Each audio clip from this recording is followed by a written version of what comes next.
Awal tahun 2025, Indonesia meluncurkan sebuah lembaga pengelola investasi baru bernama Badan Pengelola Investasi Daya Anagata Nusantara alias Danantara, yang bertujuan untuk mengelola aset negara melalui investasi strategis di berbagai sektor.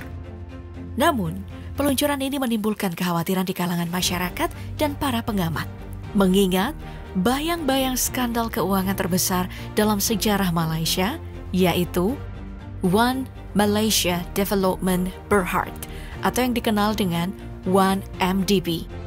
Kekhawatiran ini muncul karena potensi resiko yang mungkin akan dihadapi Danantara jika tidak dikelola dengan transparansi dan akuntabilitas yang ketat. Yuk, kita bahas tuntas habis skandal 1MDB Malaysia ini.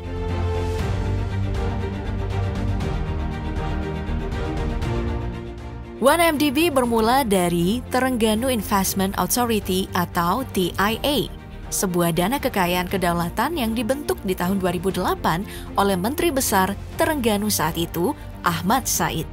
TIA awalnya bertujuan untuk mendukung pembangunan ekonomi negara bagian Terengganu secara berkelanjutan, dengan pendanaan sebesar 11 miliar ringgit Malaysia atau setara dengan 40,5 triliun rupiah. Dana ini berasal dari pendapatan royalti minyak yang belum dibayar sebesar 6 miliar ringgit Malaysia, serta obligasi yang diterbitkan di pasar keuangan lokal dan internasional. Pemerintahan federal juga mengusulkan jaminan tambahan sekitar 5 miliar ringgit Malaysia berdasarkan pendapatan minyak di masa mendatang. Namun, pada Mei 2009, muncullah keputusan kontroversial ketika TIA tetap menerbitkan obligasi 5 miliar ringgit Malaysia, meskipun ditentang oleh pemerintah negara bagian Terengganu. Keputusan ini pun didorong oleh penasihat khusus TIA, Joe Low, yang kelak menjadi tokoh sentral dalam skandal keuangan 1MDB. Dalam waktu 2 hari, TIA berhasil memperoleh hasil bersih 4,385 miliar ringgit Malaysia dari penerbitan obligasi tersebut.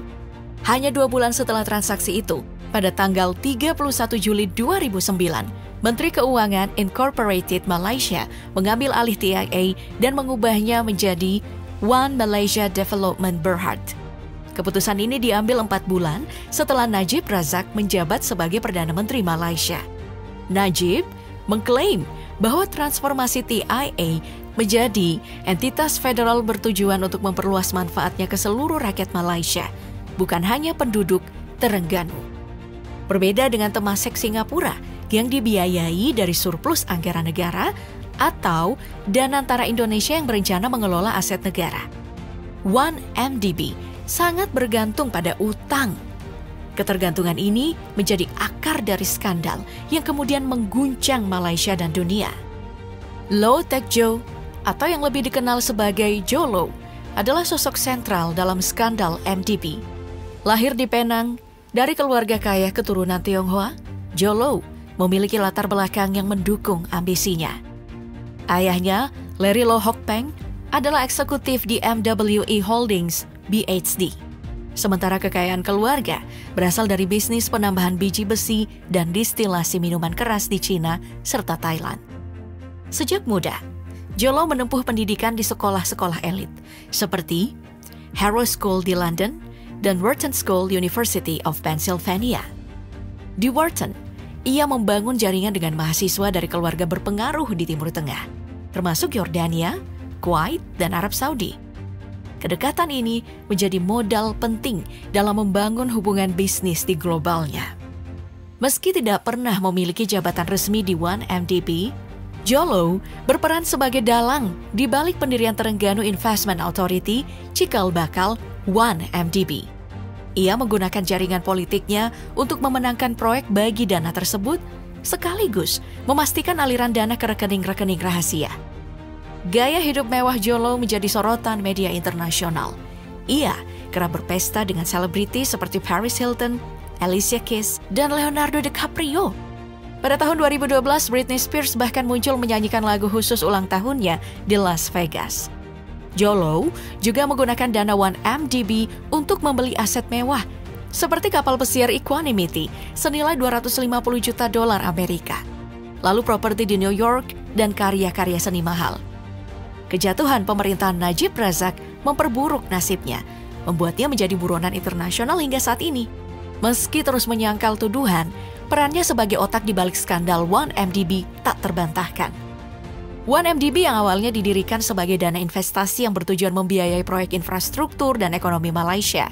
Namun, sejak awal, dana ini justru menjadi alat bagi pejabat-pejabat tinggi, termasuk Najib Razak, untuk menyelewengkan uang rakyat. Nah, modus penipuan 1MDB ini melibatkan penerbitan surat utang bernilai miliaran dolar dengan dalih investasi dan pendirian perusahaan patungan. Namun, sebagian besar dana ini justru dialihkan ke rekening pribadi melalui perusahaan cangkang di surga pajak. Jolo, otak di balik skandal ini bersama rekan-rekannya mencuci uang dengan membeli aset mewah, termasuk Beverly Hills, New York, dan London. Dananya juga digunakan untuk membeli lukisan Monet senilai 35 juta dolar, jet pribadi Bombardier, hingga saham di EMI Music Publishing.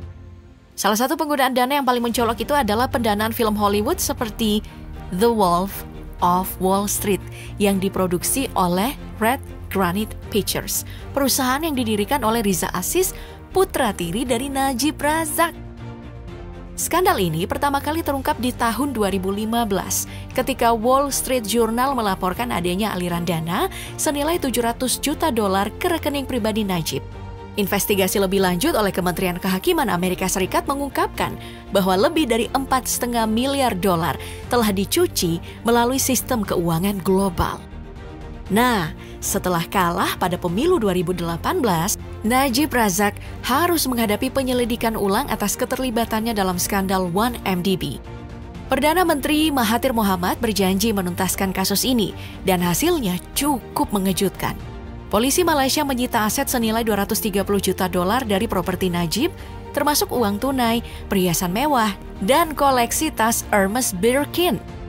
Pada 2019, Najib pun didakwa dengan 42 tuduhan korupsi, pencucian uang, dan penyalahgunaan kekuasaan. Setahun kemudian, pengadilan menjatuhkan hukuman 12 tahun penjara dan denda 210 juta ringgit Malaysia terkait kasus SRC International, anak perusahaan 1MDB. Dikit banget ya hukumannya. Upaya bandingnya pun gagal dan pada Agustus 2022, ia resmi menjadi mantan Perdana Menteri pertama Malaysia yang dipenjara karena korupsi. Sementara itu, otak di balik skandal ini Jolo masih buron. Amerika Serikat menuduhnya sebagai dalang pencucian uang global dan bahkan terlibat dalam upaya mempengaruhi pemerintahan Trump untuk membatalkan penyelidikan. Hingga kini, ia diyakini bersembunyi di luar negeri, sementara para rekannya mulai menghadapi konsekuensi hukum. Nasib aset yang dibeli dengan dana 1MDB juga perlahan terungkap. Amerika Serikat telah memulangkan sekitar 1,4 miliar dolar atau sekitar 22,9 triliun rupiah ke Malaysia sebagai hasil penyitaan aset ilegal, termasuk dana dari film The Wolf of Wall Street, real estate mewah, dan lukisan Monet. Pemerintah Malaysia terus bekerja sama dengan berbagai negara untuk mengembalikan dana yang dicuri. Skandal 1MDB menjadi salah satu kasus korupsi terbesar di dunia, menyeret pejabat tinggi dan institusi keuangan global ke dalam pusaran kejahatan finansial yang dampaknya masih dirasakan hingga kini. Peluncuran Danantara sebagai dana kekayaan negara baru Indonesia menimbulkan kekhawatiran akan potensi resiko yang serupa dengan 1MDB. Meskipun Danantara memiliki tujuan untuk mengelola aset negara secara strategis dan meningkatkan pertumbuhan ekonomi, penting bagi pemerintah dan pengelola Danantara untuk memastikan transparansi, akuntabilitas, dan pengawasan yang ketat dalam operasionalnya. Belajar dari pengalaman 1MDB, pengelolaan dana yang tidak transparan dan penyalahgunaan wewenang dapat mengakibatkan kerugian besar bagi negara dan masyarakat. Skandal 1MDB adalah bukti nyata bagaimana keuangan negara dapat disalahgunakan oleh segelintir orang yang berkuasa. Dengan dalih pembangunan dan investasi, dana publik yang seharusnya digunakan untuk kesejahteraan rakyat justru dialihkan ke rekening pribadi, diubahlah jadi aset mewah, lalu dicuci melalui skema keuangan yang rumit. Kasus ini bukan sekadar tentang penyelewengan uang, tetapi juga mencerminkan lemahnya sistem pengawasan dan pengendalian keuangan negara.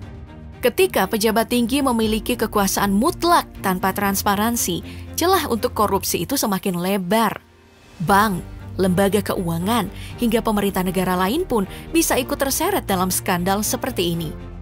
Namun, skandal 1MDB juga menjadi pelajaran penting bagi dunia.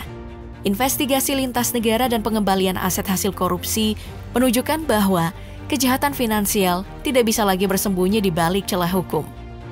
Transparansi, penegakan hukum yang tegas, dan partisipasi publik dalam mengawasi keuangan negara menjadi kunci utama dalam mencegah kasus serupa terjadi lagi. Keuangan negara adalah milik rakyat, bukan alat bagi segelintir elit untuk memperkaya diri sendiri. Jika pengawasan lemah, sejarah akan terus berulang, dan rakyatnya lah yang selalu menjadi korban utama.